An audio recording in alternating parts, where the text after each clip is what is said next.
व्यवहारिक क्षेत्र में हाँ, भगवान से आस्था ना हो उसके बाद भी मंदिर कमाल करता है। क्या करता है? हमारी भगवान पे आस्था नहीं है, अब हम मंदिर जाके क्या करेंगे? तुम्हारे चाल चलन तो वैसे ही खराब हैं जो तुम ये कह रहे हो कि तुम्हारी भगवान पे आस्था नहीं है। पहली बात तो यही गड़बड़ है। फिर उसके बाद अगर आप प्रतिदिन प्रभु जी के मंदिर जाते हैं तो एक सामाजिक सोसाइटियल रेपुटेशन मेंटेन होती है कि ये भैया रोज सुबह मंदिर आता है। जब तुम्हारी शादी का समय आएगा ना, तो जब तुम्हारे लड़की देखने वाले आएंगे तो वे पान की दुकान में खड़े होकर के पूछेंगे, क्या भैया वो फलाने चंद को मोड़ा कैसो? तो पान की दुकान वाला बोलेगा, वो भैया तो बहुत अच्छे हैं, सुबह रोज 9 बजे मंदिर आते हैं। अच्छा, मंदिर आता है, एक रेपुटेशन स्टैंडर्ड, एक सर्टिफिकेट अच्छा मिलता है, व्यवहारिक जीवन बहुत अच्छा चलता है। पता चला तुम्हारे लड़का देखने वाले आए और किसी ने पूछा, भैया जो मोड़ा को पता नहीं कहाँ सनक्सो है, जो जिम में जाते है, जो वो नौवा की दुकान में जाते है, लेकिन जो मंदिर नहीं जाए। और क्या करत है? उसके बाल तो देखो कैसे कबूतर मुर्गा के पीछे, कड़कनाथ मुर्गा के पीछे के कलर के बाल होते ना, हरे नीले काले पीले, ऐसे तो के पूरे मुंह में बाल धरे पड़े हैं। ई मोड़ा से ब्याह करके तुम्हें कामिल है। इतनी सी बात सुन ली और फिर क्या हुआ? अच्छा लड़का भी क्यों ना हो, आदमी के एक बार तो मन ऊपर उठ जाता है। तो जो मंदिर जाना होता है वो आपके व्यवहार में एक रिपोर्ट कार्ड भी अच्छा बनाता है, जिसको CR कहते हैं ना, कैरेक्टर सर्टिफिकेट मिलता था पहले।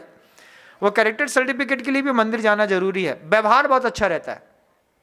निश्चय में अगर मंदिर में भगवान समझ में आ जाए और फिर उनकी पूजन दर्शन लाभ करके जो विशुद्ध स्थान बढ़ाते हैं, गुरुओं की उपासना करते हैं, सुनते हैं, देव पूजा, गुरु उपासना, स्वाध्याय, संयम, तप, दानम, ये जो 6 आवश्यक हैं, ये इसलिए नहीं है कि मंदिर आबाद रहे, ये इसलिए है कि मंदिर के बहाने तुम आबाद रहो। और हमको अपनी आबादी का रास्ता नहीं देखना है। तो यंगस्टर्स में बहुत सारे बच्चे हैं जो मंदिर आते हैं, ऐसा नहीं कि नहीं आते हैं, लेकिन बहुत सारे ऐसे भी बच्चे हैं जो कड़कनाथ मुर्गे की पूंछ के जैसे, उनके बाल तो रंगीन मिल जाएंगे लेकिन उनका मंदिर आने का मन नहीं होगा, उनका रेपुटेशन स्टैंडर्ड गिर रहा है। अगर बात दूर तक पहुंचा सके तो प्रयास करिएगा कि आपका रेपुटेशन भी मंदिर से मेंटेन होता है, क्योंकि दुनिया भर का आदमी, महिलाएं, पुरुष सब आपको मंदिर के अंदर ही देखते हैं। उसी समय आपकी प्रेजेंटेशन होती है, उसी समय से आपके स्टेटस मेंटेन होते हैं। आप देखा कभी नेताओं को देखा है? नेताओं लोग को देखना कभी, जो जितने भी नेता लोग होते हैं, जब इनको वोट लेना होता है, कौन सी मड़िया पूजने नहीं जाते इन लोग, बताओ क्या? अगर मान लीजिए आपको पब्लिकली फेमस होना है, मंदिर तो जाना पड़ेगा। व्यवहार में भी मंदिर की कीमत है। सामने कुछ नहीं है, 6, 8, 10 लोगों ने एक पत्थर में थूक दो, वो भी लाल पीलो नीलो दिखन लगो, बिन नेता लोग होते भी एक बार प्रणाम कर लें, जय हो, फिर बाद में बोले नहीं इधर थूकते, अच्छा कोई बात नहीं, फिर भी झुकना तो जरूरी है। मंदिर रेपुटेशन मेंटेन करता है व्यवहार में। निश्चय में अगर सही ढंग से करा जाए तो एक पाषाण के सामने झुकने वाला सिर कब भगवान बन जाए इसका कोई भरोसा नहीं रहता है। पर्याय भी बहुत अच्छी होती है। तो सबसे पहले सिद्ध भक्ति करी, सिद्ध भक्ति करने के बाद अरहत मित्तक क्षरम ब्रह्म वाचकः परमेष्टिनः सिद्ध चक्र से सद्बीजम सर्वतः परिमामहम्। ये भी एक माध्यम है। माध्यम जितना पवित्र होगा बंधुओं, आपका जीवन भी उतना ही पवित्र होगा। विश्वास मान के देखिएगा, हमारे जीवन के अनुभव है, हमने करके देखी है ये चीजें। गुरुजी ने कहा था नम्र, ऐसा नहीं करना, हमने कहा आचार्य जी आज के बाद नहीं करेंगे। एक बार गलती होना स्वाभाविक बात है, हो जाती है, लेकिन वही गलती की पुनरावृत्ति हो जाए तो स्वाभाविक बात नहीं है। उसके पीछे फिर आदमी को पश्चाताप करना पड़ता है, उसके पीछे आदमी को देखना पड़ता है कि हम लगातार प्रतिदिन इसी तरीके की गलती करते चले जा रहे हैं, ये क्षमा करते चले जा रहे हैं। एक आध दिन तो गुरुजी भड़केंगे, कभी ना कभी तो, आज नहीं तो कल। हम लोग के ऊपर भी होता था, गुरुजी थे ना तो वो कभी कभी बड़ी बड़ी आंखें दिखाते थे, जब 2-3 दिन का भोजन खराब हो जाता था, चौथे दिन जब वो मुस्कुराते थे तब लगता था कि हाँ कुछ नॉर्मल है। और हम सोचते हैं कि गुरुजी कोई बात भूल गए, गुरु कभी कोई बात नहीं भूलते, क्षमा जरूर कर देते हैं। इस बात को भी ध्यान रखिएगा। शुद्ध भक्ति दूसरी भक्ति है। आपने घर के अंदर संवाद करते वक्त जरा सी बात में कुत्ता बोल दिया, जरा सी बात में इससे बड़ी बड़ी गाली दे दी, आपने शब्द का उपहास कर दिया, शब्द का अपमान कर दिया, आपका ज्ञानावर्णी कर्म का क्षेयोपशम कभी बढ़ेगा नहीं, अंतराय जरूर बढ़ते चले जाएंगे।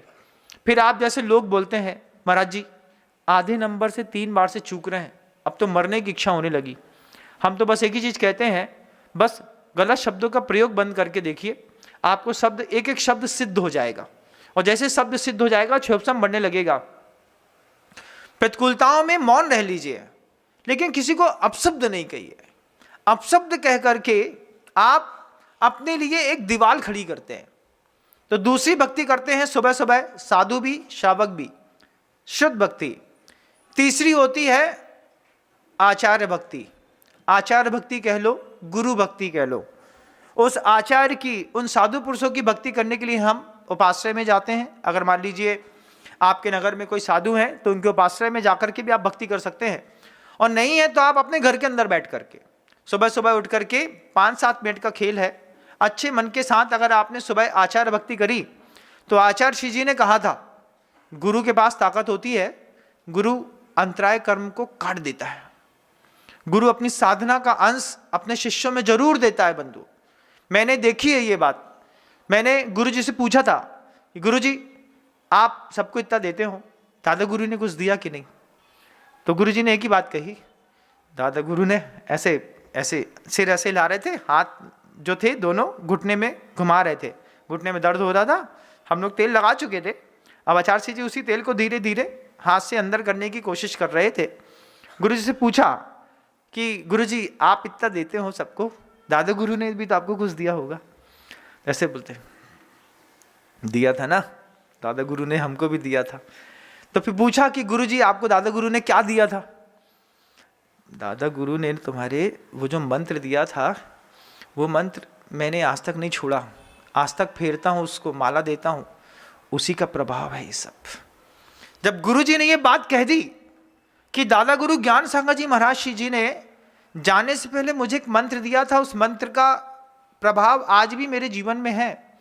फिर आचार्य श्री जी ने ही कहा ओम नमः ही सही, लेकिन एक मंत्र की नियमित माला फेरने वाला व्यक्ति खुद भी अपना भाग्य भी बदल सकता है और अपने साथ जुड़े हुए संसार का भाग्य भी बदल सकता है। ये बात गुरु जी के उस मंत्र साधना से प्रभावित हुई। आपके जीवन में कोई निश्चित मंत्र नहीं होगा। आप जैसे वैदिक संप्रदाय में जाकर के देखिएगा, वैदिक संप्रदाय में सुबह उठते हैं तो एक मंत्र है, मंदिर जाने का दूसरा मंत्र है, पैर छूने का अलग मंत्र है, भोजन करने का अलग मंत्र है, विसर्जन करने का अलग मंत्र है। उनके यहाँ 50 मंत्र हैं। खाना खाने से पहले भी मंत्र पढ़ते हैं। वो मंत्र पढ़ने के बाद उसके बाद ही मतलब पेट में भोजन जाता है। अगर कोई सरस्वती शिशु मंदिर में पढ़ा होगा तो उसको ये सब याद होगा। जय जिनेंद्र, अगर आपको मेरी वीडियो अच्छी लगती है तो प्लीज़ मेरे चैनल को सब्सक्राइब करिए, लाइक करिए, शेयर करिए। इसी तरह से अपना प्यार मुझे देते रहिए।